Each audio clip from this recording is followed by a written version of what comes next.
आज हम पढ़ेंगे सब्जेक्ट वर्ब एग्रीमेंट। इसमें हम देखते हैं किस सब्जेक्ट के साथ कौन सी वर्ब आती है। जैसे सिंगुलर सब्जेक्ट है तब किस तरह की वर्ब आएगी और प्लूरल सब्जेक्ट है तो किस तरह की वर्ब आएगी। चलिए शुरू करते हैं। से हमारा अगर सब्जेक्ट सिंगुलर है मतलब एक वचन है अगर सब्जेक्ट हमारा, तो हमारी जो वर्ब है वो भी एक वचन आएगी मतलब सिंगुलर वर्ब आएगी।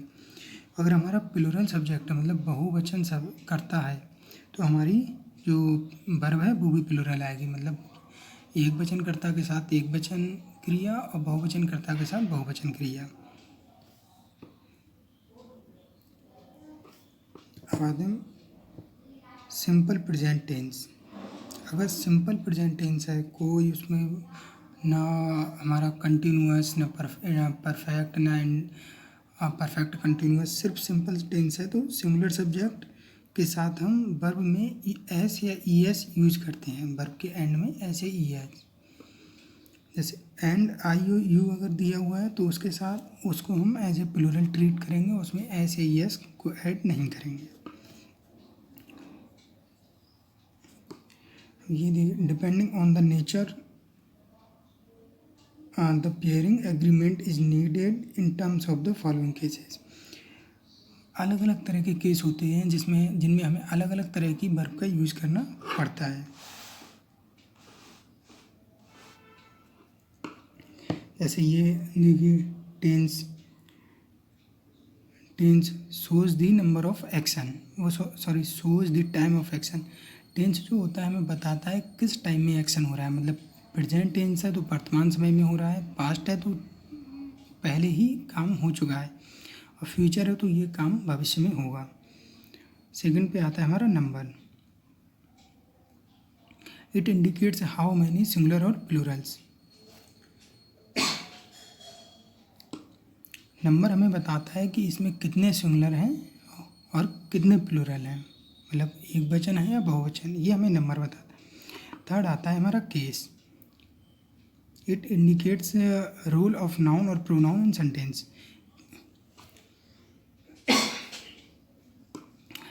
केस है जो हमारा वो हमारे नाउन के रोल को बताता है टेंस में, मतलब नाउन के रोल को बताता है सेंटेंस के अंदर। अब सिंगुलर नाउन है तो हमारा सिंगुलर वर्ब लगेगा, प्लूरल नाउन है तो उसके साथ प्लूरल वर्ब लगेगा। अब इसके बाद आता है हमारा सब्जेक्ट वर्ब एग्रीमेंट रूल, यानी सब्जेक्ट और वर्ब किस तरह से एक दूसरे के साथ काम करते हैं। पहला rule compound subject. Compound subject मतलब एक ना हो कि एक से ज़्यादा हो, एक मतलब कम से कम दो, और ये एंड से जुड़े होते हैं तो ये हमारा एक या एक से ज़्यादा सब्जेक्ट हों और एंड से जुड़े हों तो ये हमारा प्लूरल का काम करता है। जैसे एक सब्जेक्ट हो उसके भी एंड हो फिर दूसरा सब्जेक्ट हो तो ये हमारा प्लूरल हो जाए, प्लूरल सब्जेक्ट का काम करेगा। एक एग्जांपल जैसे राम एंड श्याम, तो are studying together, Ram and Shyam, Ram भी एक है श्याम भी एक है, लेकिन जब दोनों को एक साथ लिखा गया राम एंड श्याम तो ये प्लूरल हो गया हमारा, इसलिए इसमें हमने प्लूरल की तरह यूज किया है।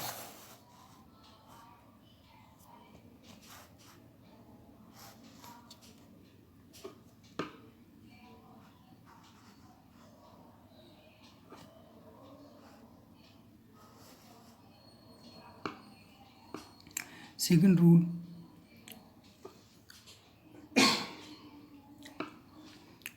subject and verb may be separated by an accompanying phrase without changing the agreement।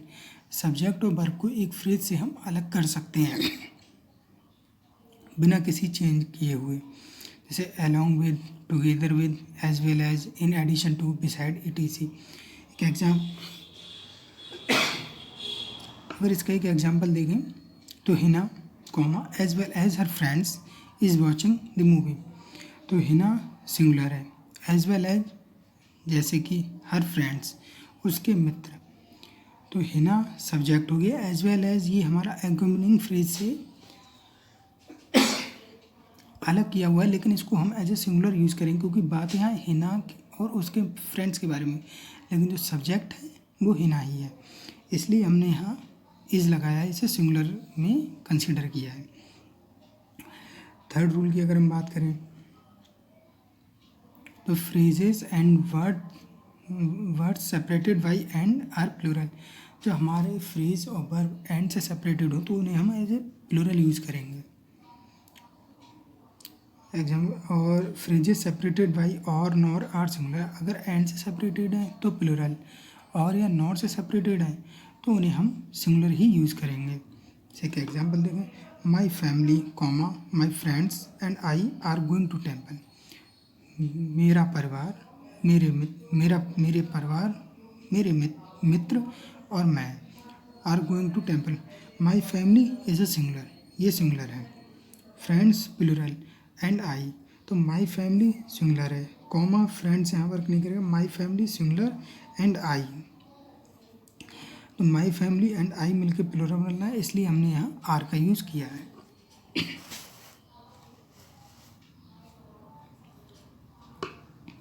Fourth rule, use of collective nouns.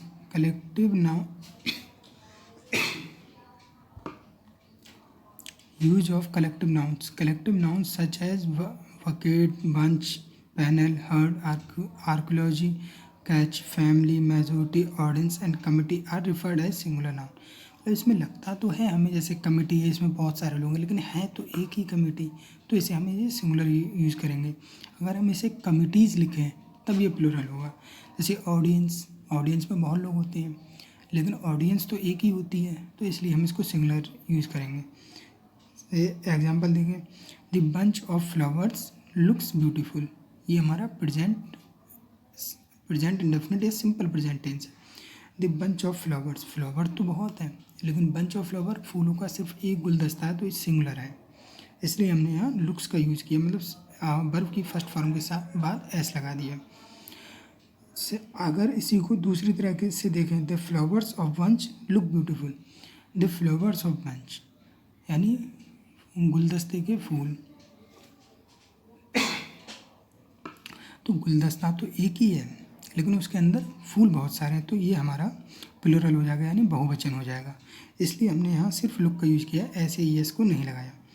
जैसे बंच ऑफ फ्लावर्स, ये से एक यूनिट है, तो एक वचन हुआ सिंगुलर। फ्लावर्स ऑफ बंच, इसमें कई सारे हैं, तो ये प्लूरल हुआ, यानी बहुवचन।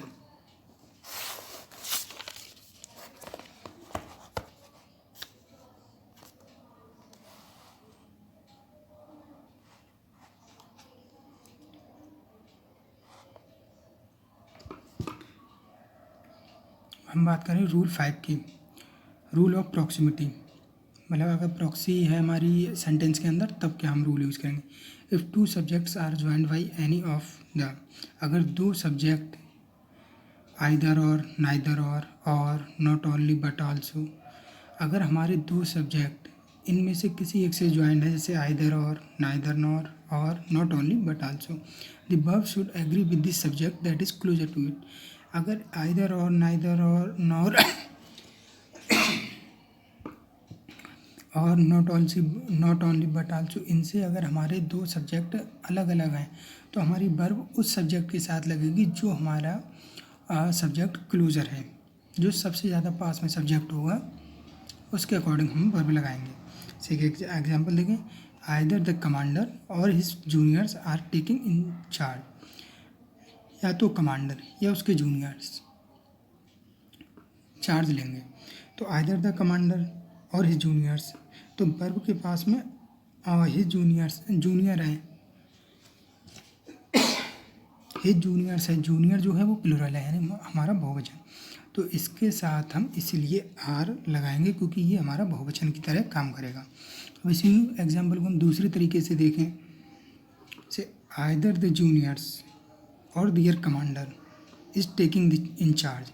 आइदर द जूनियर्स, या तो जूनियर या उनके कमांडर, तो जो कमांडर है वो और के बाद आया है, ये वर्ब के क्लोजर है, तो इसके अकॉर्डिंग हम लेंगे, तो द कमांडर सिंगुलर है, तो इसलिए हम यहाँ इज लगाएंगे, मतलब एक वचन है तो इज लगाएंगे खाली। हम आते हैं रूल नंबर 6 पे, the use of indefinite pronouns they are always singular. जो हमारे इंडेफिनिट प्रोनाउन होते हैं वो हमेशा ही सिंगुलर होते हैं, जैसे either, neither, each, everybody, everyone, somebody, everyone, somebody, someone, something, anybody, anyone, anything, nobody, no one, many, whatever, whoever.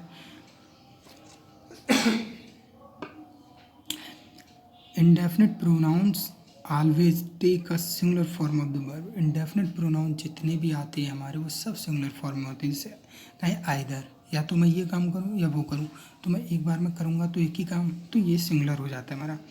ऐसे हमारा था नाइदर, ना तो मैं ये काम करूँगा ना वो करूँगा, तो मैं कोई सा भी नहीं करूँगा, ये भी हमारा सिंगुलर है। ईच यानी प्रत्येक, मतलब सिंगुलर, एक ही वचन है, ईच एक एक करके। एवरीबडी प्रत्येक व्यक्ति, सिंगुलर है। एवरीवन प्रत्येक एक, ये भी एक वचन है। समबडी कोई भी एक, अगर भीड़ है उसमें तो कोई भी एक हमें चुनना है, ये भी एक वचन हो जाएगा। एवरीवन ये भी हमारा सिंगुलर ही रहेगा। समबडी कोई भी एक, सिंगुलर है। समवन कोई भी एक, ये भी सिंगुलर है। समथिंग ये भी हमारा सिंगुलर है, कुछ भी एक चीज़। एनीबडी ये भी हमारा सिंगुलर है। एनीवन कोई भी एक, सिंगुलर है। एनीथिंग कोई भी, सिंगुलर है। नोबडी कोई नहीं है, नोबडी कोई नहीं है तो सिंगुलर है। नो वन कोई भी नहीं है, कोई एक नहीं है, सिंगुलर। मैनी बहुत से में से सिर्फ एक, सिंगुलर है। वाट एवर, हुएवर दोनों सिंगुलर है। अगर हम इनके हिंदी मीनिंग भी देखें, अगर हम इनके हिंदी मीनिंग में जाएं तो ये सब सिंगुलर ही दिखेंगे। इसका एक एग्जाम्पल देख लेते हैं। Neither of the students is intelligent. Neither of the students, student तो हमारा प्लुरल है, बहुवचन, लेकिन जब नाइदर लग गया यानी इतने जितने भी स्टूडेंट उनमें से कोई भी इंटेलिजेंट नहीं है, तो ये सिंगुलर ही आएगा। सेकंड देखें, either of the staff members has completed the project work. जितने स्टाफ मेंबर थे उनमें से किसी ने भी नहीं की, तो स्टाफ मेंबर तो बहुत है लेकिन कंप्लेन तो एक ही ने की थी, इसलिए सिंगुलर है। अब आते हैं हम रूल नंबर 7 पे, एक्सेप्शन ऑफ इंडेफिनिट प्रोनाउंस। जो एक्सेप्शन है हमारे इंडेफिनिट प्रोनाउन में उनके लिए, बाकी तो इंडेफिनिट प्रोनाउन हमारे सिंगुलर है, लेकिन इसमें कुछ एक्सेप्शन भी है, मतलब अपवाद है। The following indefinite pronouns could be either singular or plural depending on the context in which they are used. मतलब सिंगुलर या प्लूरल उस हिसाब से लेंगे जहाँ वो यूज़ किए गए हैं। मतलब अगर सिंगुलर की फॉर्म में यूज है तो सिंगुलर, और अगर प्लूरल की फॉर्म में यूज किए गए हैं तो प्लूरल। जैसे नन कोई भी नहीं, एनी कोई भी एक, ऑल सभी, सम कोई भी एक, मोस्ट ज़्यादा। इसके अगर एग्जाम्पल हम देखें,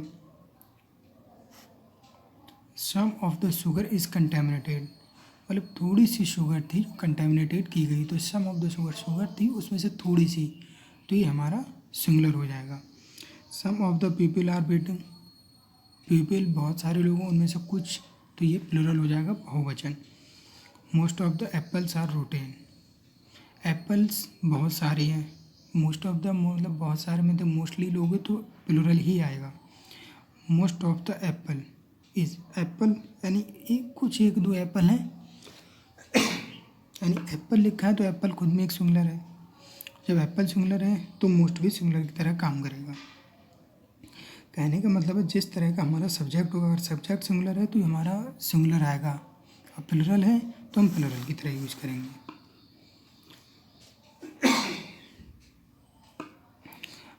रूल नंबर 8 पे आते हैं। Certain plural pronouns unlike indefinite pronouns there are a few pronouns which are always used in plural forms such as both, several, few, many, others। ये कुछ प्रोनाउन हैं जो हमारे हमेशा ही प्लूरल बहुवचन की तरह यूज किए जाते हैं, मतलब प्लूरल की तरह। से बोथ प्लूरल है, सेवरल प्लूरल की तरह, फ्यू प्लूरल की तरह, मैनी प्लूरल की तरह, अदर है वो भी प्लूरल की तरह है।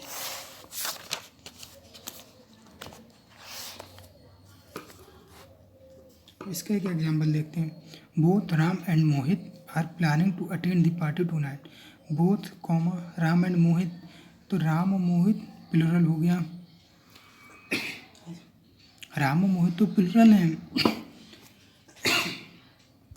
लेकिन ये बोथ है लगा हुआ है, इसलिए ये as a plural already use होता।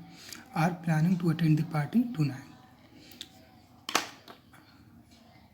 अगर आपको वीडियो पसंद आई है तो चैनल को सब्सक्राइब करें। धन्यवाद।